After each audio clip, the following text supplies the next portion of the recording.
Justin Mims was sentenced after he pleaded guilty to 3 counts of unlawful conduct toward a child. Justin pled guilty. He pled guilty to 3 counts of unlawful conduct towards a child. Each one of the charges carries up to 10 years. The prosecutor said he committed abuse toward his 3 young children, all under 4 years old, in 2018 and 2019, and the abuse was captured on security cameras.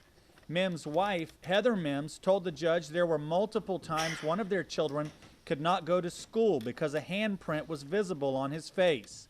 The prosecutor said Mims had his hands around his 3.5-year-old son's neck in a strangling motion so violent that the child's headphones fell off. Mims walked away from the child saying, quote, "I'm going to kill you," end quote. Mims' lawyer said Mims was an alcoholic and quit drinking when he realized he had a problem, way before he was ever charged. He also went to counseling and later turned in his law license. His lawyer said this case may not be going to court for jail time if it weren't for the fact that their client is a lawyer and that the media is covering the case.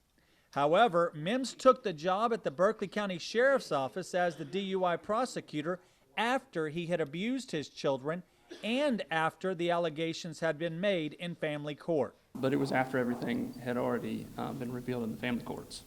Did he think it was appropriate, knowing what had been revealed in family courts, to then even take the job as a prosecutor?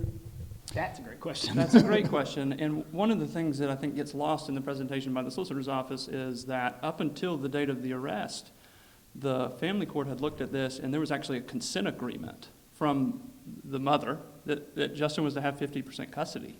The prosecution asked for a substantial sentence. The judge sentenced Mims to 10 years in prison, suspended down to 2 years in prison, with credit for time served.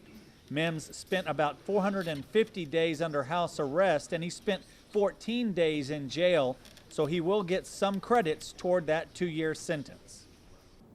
The South Carolina Department of Corrections will determine exactly how many days he will serve based on the credits he qualifies for. In Moncks Corner, I'm Raymond Owens. Count on 2.